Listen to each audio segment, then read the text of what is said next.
Are we still friends, Ava? We're colleagues, Tom. Close colleagues? Work colleagues. Haha. Wow. He's, yeah, there's something not machine about him. Let's see, what's this gonna... Okay, that's it. And we've got this one. So, how... This is powering up this. So when I do this, it's still powering this one. Right. I just thought maybe I don't need Tom. Right? Oh yeah, I do. But can I? I'm just thinking. Alright, okay, never mind. So, that's...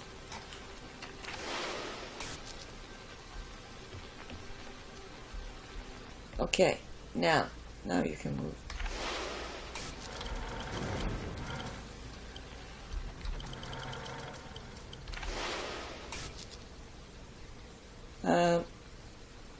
Alright. I can't be moving this and standing on it. I guess... Wait a second, what's it gonna do anyway? Yeah, okay. Just gonna see what's over here. Oh. And what... Alright. I probably need to have Tom with me. Right? Yeah.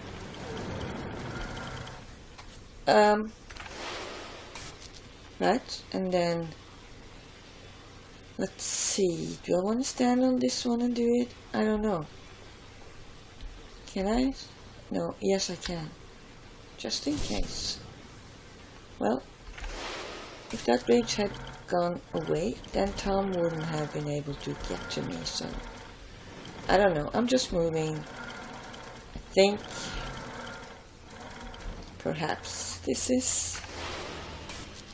what I should do.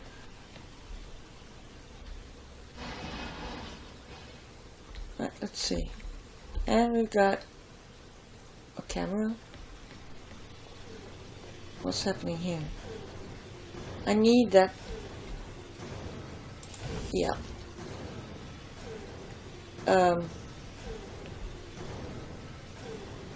So let's see if we got the green one. What's that connected to? The elevator or lift. And then we've got the blue one. That's gonna power this ramp.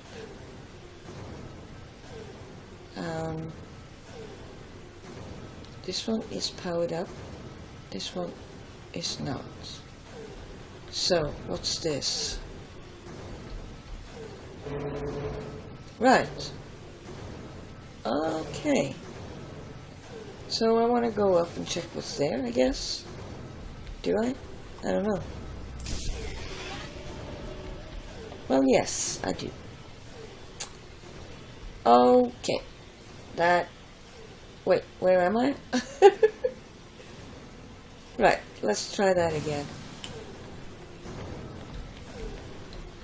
And try jumping this time.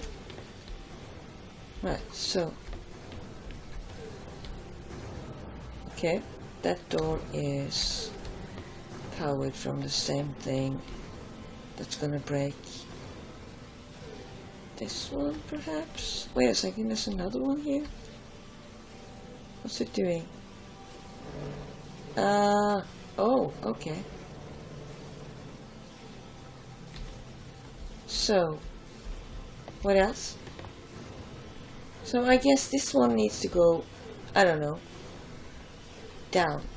And the other one down too? Maybe?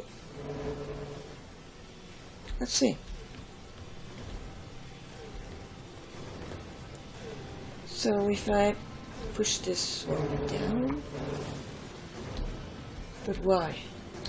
Oh, Wait, is there something? Yeah, let's go straight ahead. Right.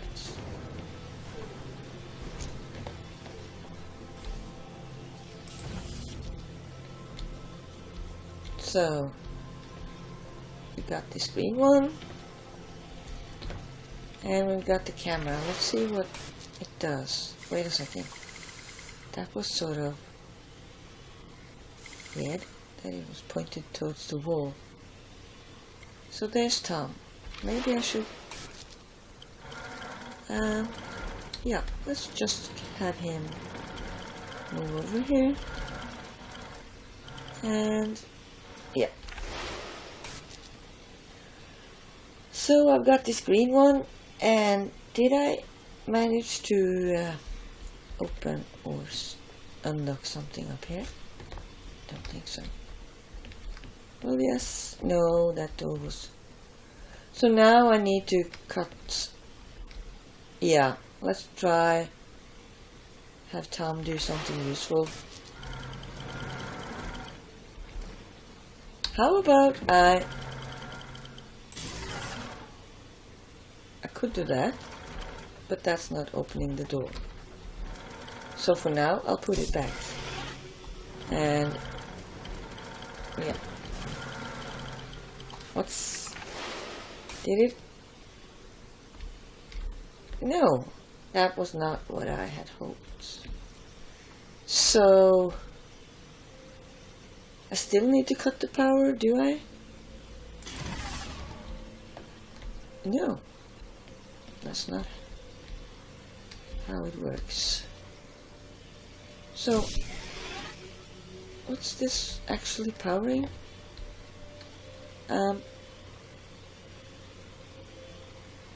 Wait a second. Yes, he is blocking the... There's one down there too. Is it? Let's see. I'll go back up and... see if... No, I can't target Tom from here. Ugh. Well. Go here again then, because... I'm not sure. Right.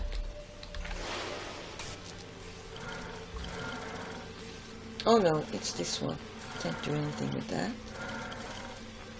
I don't get it. So, nothing. I guess I'll grab it again then. Can't do that. He's...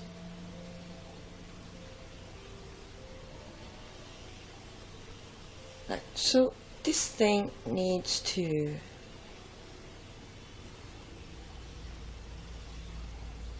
wait a second.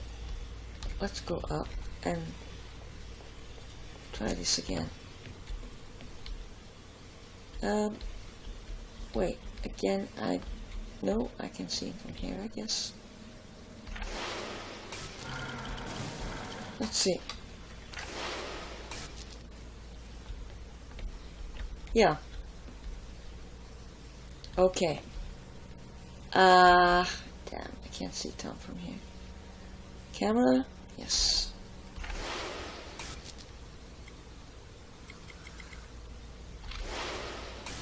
So, we try and block this.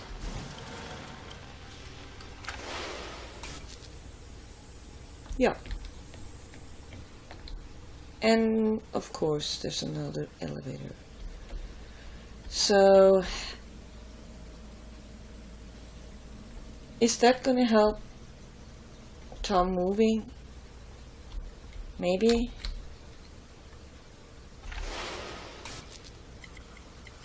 Oh no, wait a second. He can't see Tom? Ah. Alright, let's let's position Tom somewhere else. But that's... Is it gonna... Did it move up? Did it? It didn't. Alright, so... Who's got that power thingy? And where's Tom? He's there.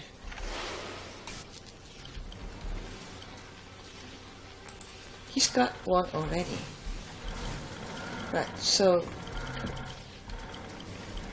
let's just move him this way. And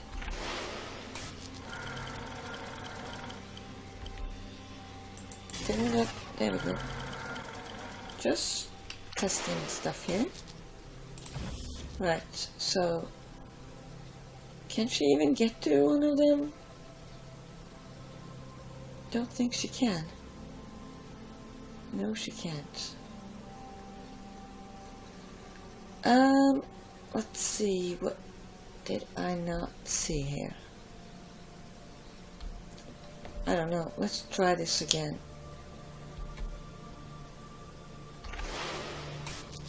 Oh no, Tom is not in the vicinity. Or is he? No, that's not Tom. Wait, he's there, silly me. He's not downstairs anymore. So let's try. Wait, maybe I can even. Yeah, I can. So, what's missing? What's missing? I don't know. Wait. Nope. It did nothing. So I need to power this somehow. It's got... Oh yeah, it's connected over there. Oh, of course it is. So... I need to get Tom over there, can I?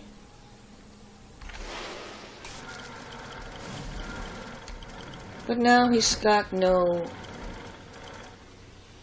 Yeah, wait.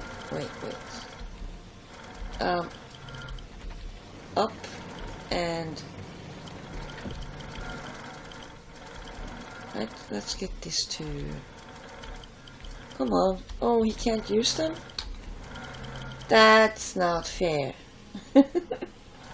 That's not fair. He should be able to. Right? So he needs to be... let's see. So she needs to jump down again and start over? Really? Because someone needs to get over there and power up. Or not. I can power up this thing, can I not? Yeah, let's try that. I'm just gonna have to turn Tom around. The blue one? There. Alright, and now the green one. So...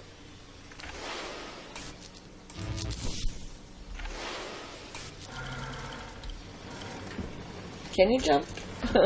Well, sort of. Yes.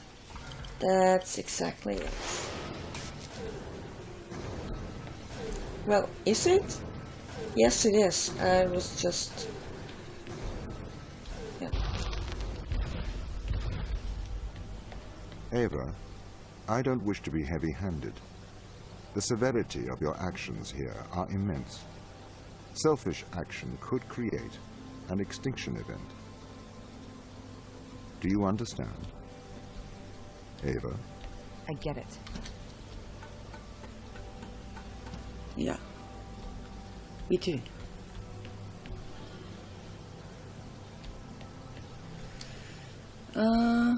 Let's see.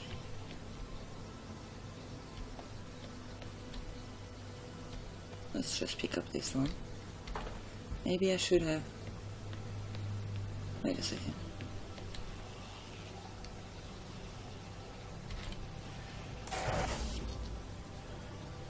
Yeah. Wait. Really? I can't put it there? I can't. That's weird. No, it's not. Well, maybe it's not a full socket thingy. Okay. Let's see.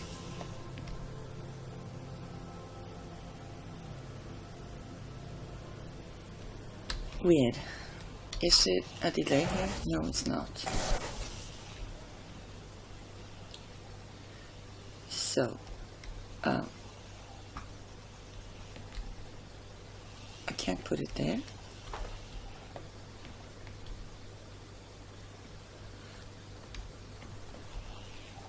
So why can I not put it there? I'm not convinced. Maybe it's me being clumsy. No. I can't.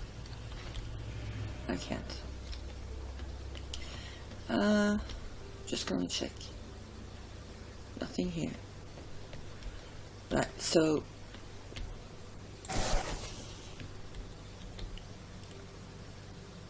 I can maybe grab it. No, I can't. What?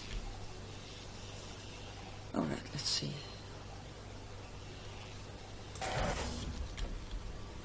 Yeah.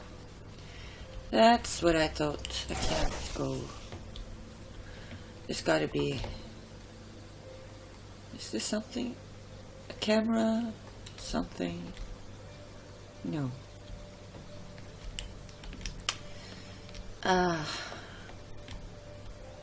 So I need to power this from that one. But how?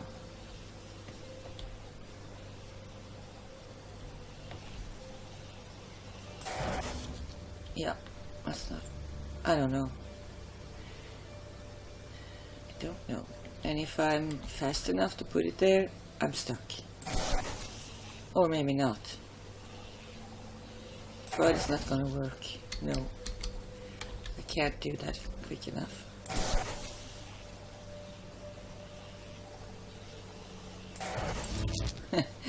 No. So that makes me wonder.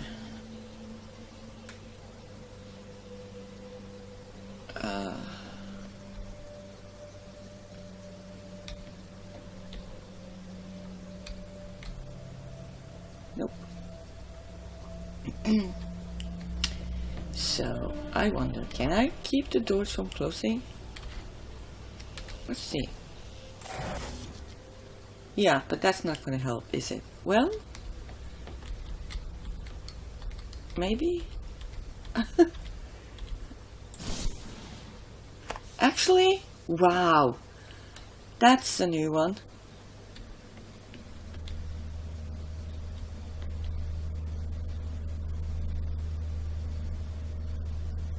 Thinking outside of the box. Yeah.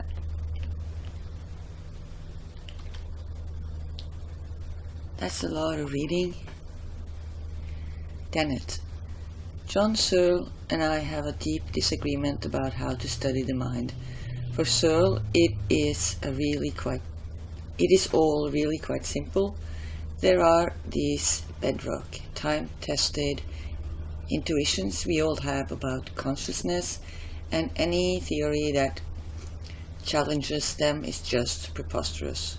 I, on the contrary, think that the persistent problem of consciousness is going to remain a mystery until we find some such dead obvious intuition and show that, in spite of first appearances, it is false. One of us is dead wrong, and the stakes are high. Searle sees my position as a form of intellectual pathology. No one should be surprised to learn that the feeling is mutual. For his part, he has one argument, the Chinese room, and he has been trotting it out, basically unchanged for 15 years. It has proven to be an amazingly popular number among the non-experts, in spite of the fact that just about everyone who knows anything about the field dismissed it long ago. It is full of well-concealed fallacies. By Searle's own count, there are over 100 published attacks on it. He can count them, but I guess he can't read them, for in all those years he has never, to my knowledge, responded in detail to the dozens of devastating criticisms they contain. He has just presented the basic thought experiment over and over again. I just went back and counted.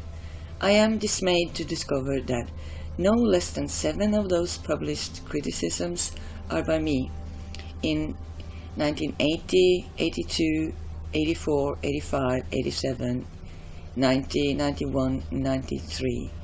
Searle debated me furiously in the pages of the NYRB back in 82, when Douglas Hofstadter and I first exposed the cute tricks that make the Chinese room work.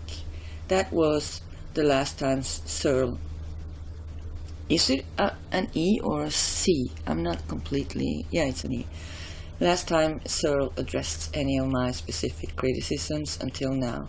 Now he trots out the Chinese room yet one more time and has the audacity to ask, now why does Dennett not face the actual argument as I have stated it? Why does he not tell us which of the 3 premises he rejects in the Chinese room argument? Interesting. Right, so it continues, I guess. Well, because I have already done so in great detail in several of the articles, he has never deigned to answer. For instance, in Fast Thinking, way back in The Intentional Stance, 1987, I explicitly quoted his entire 3-premise argument and showed exactly why all 3 of them are false, when given the interpretation they need for the argument to go through. Why didn't I repeat that in 1987 article in my 1991 book? Because, unlike Searle, I had gone on to other things. I did, however, cite my 1987 article prominently in a footnote, page 436, and noted that Searle's only response to it had been simply to declare without argument that the points offered there were irrelevant. The pattern continues. Now he both ignores that challenge and goes on to misrepresent the further criticisms of the Chinese room that I offered in the book under review. But perhaps he has forgotten what I actually wrote in the 4 years it has taken him to write his review. But enough about the Chinese room. What do I have to offer on my side?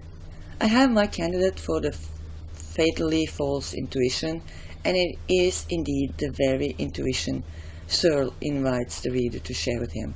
The conviction that we know what we're talking about when we talk about that feeling.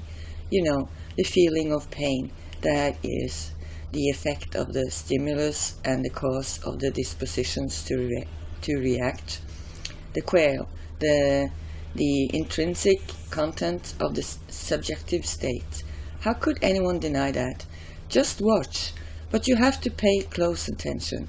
I develop my destructive argument against this intuition by showing how an objective science of consciousness is possible after all, and how Searle proposed first-person alternative leads to self-contradiction and paradox at every turning. This is the deepest mistake in my book, according to Searle, and he sets out to expose it. The trouble is that the objective scientific method I describe under the alarming name of heterophenomenology is nothing I invented. It is in fact exactly the method tacitly endorsed and relied upon by every scientist working on consciousness, including Crick, Edelman, and Rosenfield. They have no truck with Searle's intrinsic content and ontological subjectivity. They know better. I find this very interesting. Yeah, it is to me. So, oh wow, there's more. This is from another, it's page 1, and this is 2. So it's gonna be, well, is there a certain order to this? Searle. Thought experiments are important because a lot of the time you can't carry out the actual experiment, and this is true not only in philosophy but in science as well. So when Einstein said, "Imagine that you're sitting on a beam of light going into outer space," well, that's a thought experiment. He wasn't going to say, "Let's get on a beam of light." Of course you miss the point if you say, "Well, we'd fall off," or "It would be too cold." So thought experiments are always useful, and you test your concepts by imagining what it would be like if such and such were the case. Well, in this particular case, I imagined what it would be like if I followed a program for answering questions in Chinese and giving back answers in Chinese, even though I don't understand a word of Chinese. And that was a very useful thought experiment because it enables us to see that computation by itself isn't thinking. Consciousness exists only insofar as it is experienced by a human or animal subject. Okay, now grant me that consciousness is a genuine biological phenomenon. Well, at the same, it's somewhat different from other biological phenomena because it only exists insofar as it is experienced. However, that does give it an interesting status. You can't refute the existence of consciousness by showing that it's just an illusion because the illusion-reality distinction rests on the difference between how things consciously seem to us and how they really are. But where the very existence of consciousness is concerned, if it consciously seemed to me that I'm conscious, then I am conscious. You can't make the illusion-reality distinction for the very existence of consciousness the way you can for sunsets and rainbows, because the distinction is between how things consciously seem and how they really are. Actually, I have a problem with him explaining consciousness by using the word consciously or conscious. Oh well. Consciousness is a biological property like digestion or photosynthesis. Now, why isn't that screamingly obvious to anybody who's had any education? And I think the answer is these twin traditions. On the one hand, there's God, the soul and immortality that says it's really not part of the physical world, and then there is the almost as bad tradition of scientific materialism that says it's not part of the physical world. It's not a part of the physical world. They both make the same mistake. They refuse to take consciousness on its own terms as a biological phenomenon like digestion or photosynthesis or mitosis or meiosis or any other biological phenomenon.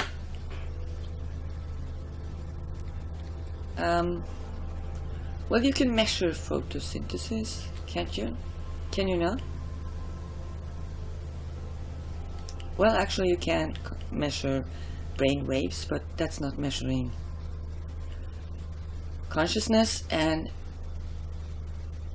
about photosynthesis, I don't know. Can't you sort of, maybe it's the same thing when I think about it.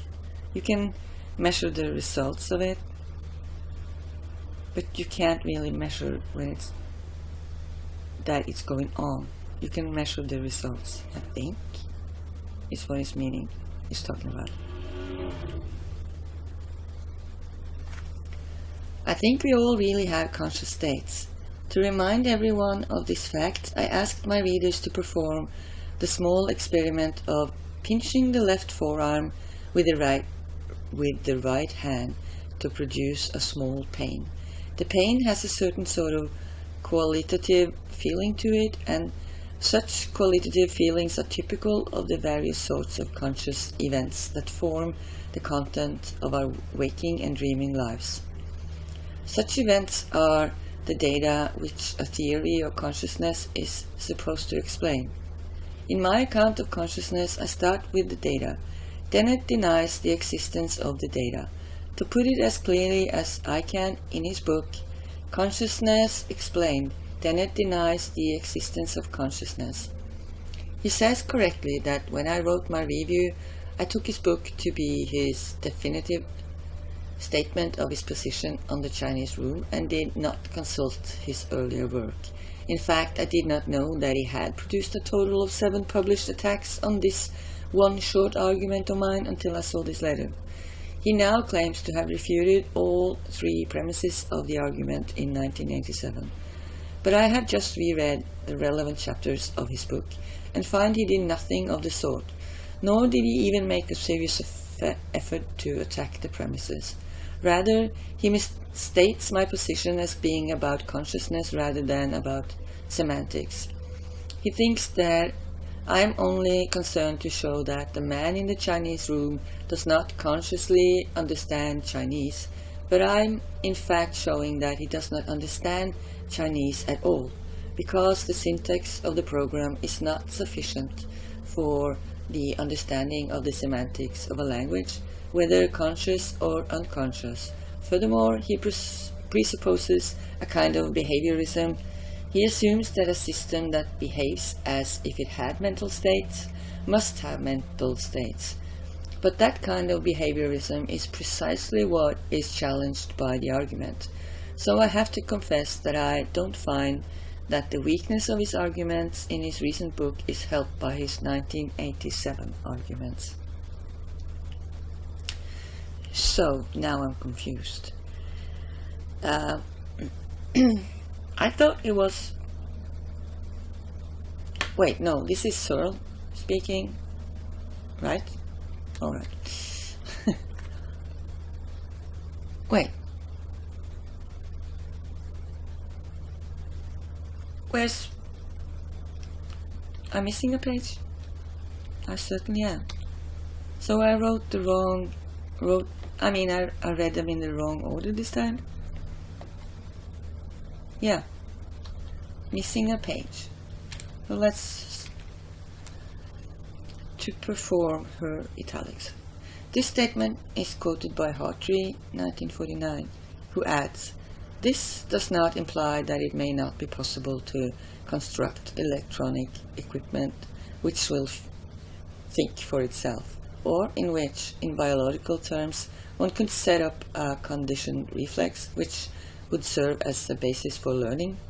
Whether this is possible in principle or not is a stimulation and exciting question, suggested by some of these recent developments.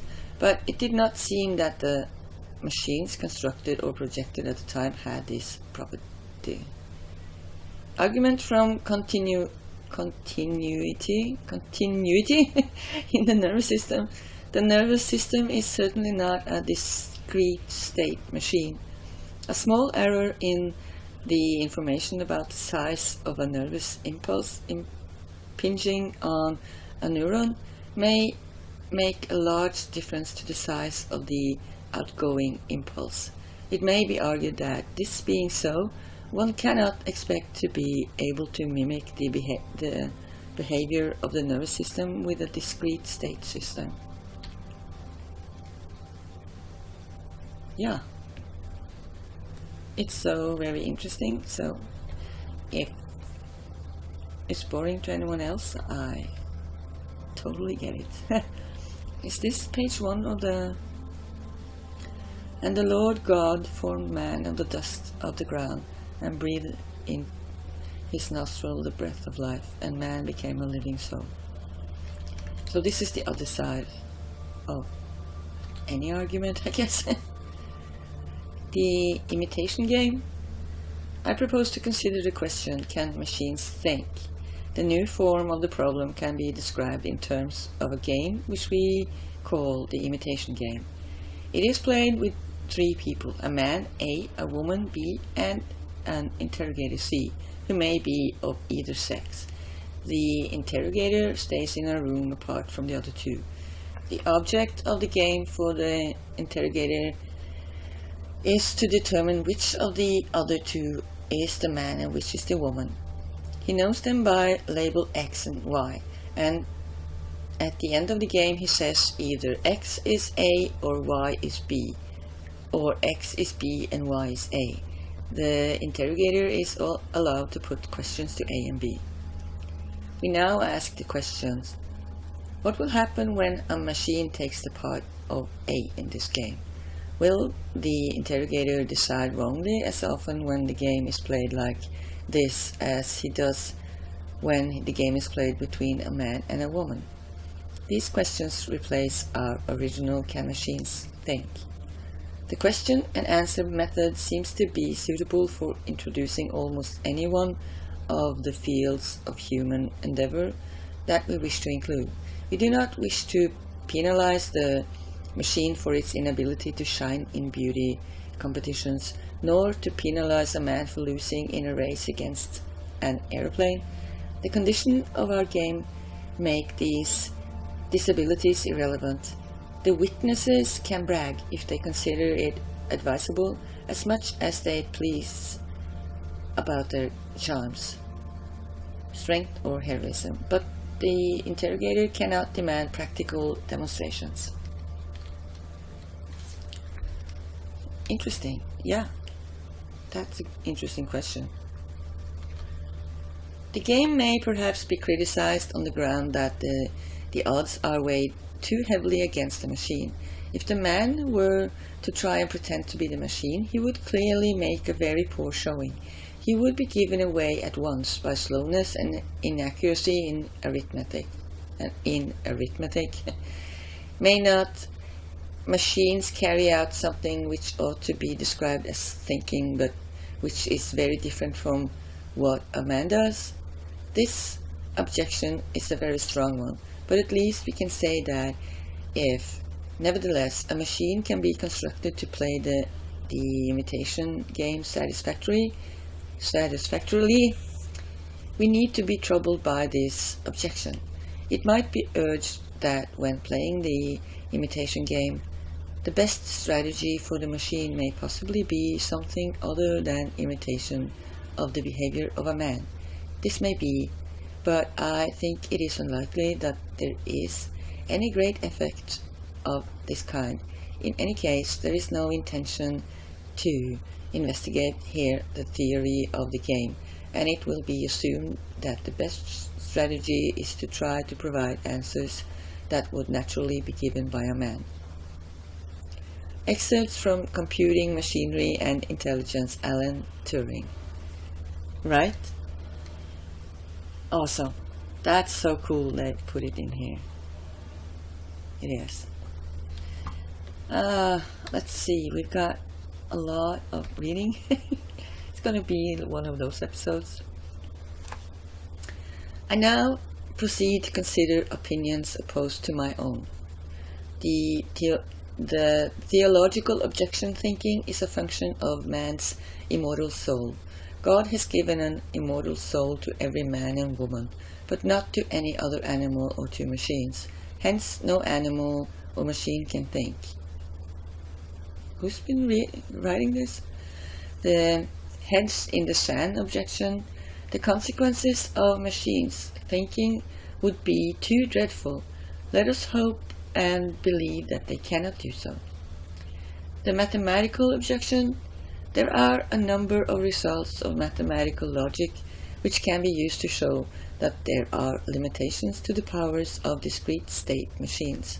The best known of these results is known as Gödel's theorem, 1931, and shows that in any sufficiently powerful logical system, statements can be formulated which can neither be proved to nor disproved within the system, unless possibly the system itself is inconsistent. The argument from consciousness. This argument is very well expressed in Professor Jefferson Jefferson's Lister Orations for 1949, from which I quote, "Not until a machine can write a sonnet or compose a concerto because of thoughts and emotions felt, and not by the chance fall of symbols, could we agree that machine equals brain, that is, not only write it, but know what it had written it. Know that it had written it. No mechanism could feel, and not merely artificially signal an easy contrivance, pleasure at its success, grief when its valves fuse, be warmed by flattery, be made miserable by its mistakes, be charmed by sex, be angry or depressed when it cannot get what it wants." Well, that's the thing, isn't it? I feel like Tom he's either very well programmed to even show a bit of anger in his and arrogance in his voice, or he's something else. Arguments from various disabilities. These arguments take the form: I grant you that you can make machines do all the things you have mentioned, but you will never be able to make one to do X. Numerous features X are suggested in this connection. I offer a selection. Be kind, resourceful, beautiful, friendly, have initiative, have a sense of humor, tell right from wrong, make mistakes, fall in love, enjoy strawberries and cream, make someone fall in love with it, learn from experience, use words properly, be the subject of its own thought, have as much diversity of behavior as a man, do something really new. Lady Lovelace's objection. Our most detailed information of Babbage analytical engine comes from a memoir by Lady Lovelace, 1847. In it she states, "The analytical engine has no pretensions to originate anything. It can do whatever we know how to order it to perform." What? It can do whatever we know how to order it to perform, right? Her italics. Oh, there's the... Is this the start of that on the other side? This statement is quoted by Hartree. Yes. That's what we read. Yeah, exactly. So, wait, we read that too. Yeah. So that's it. That's what's in here. And I wonder, did Tom ever figure this out? What's this say? I can't.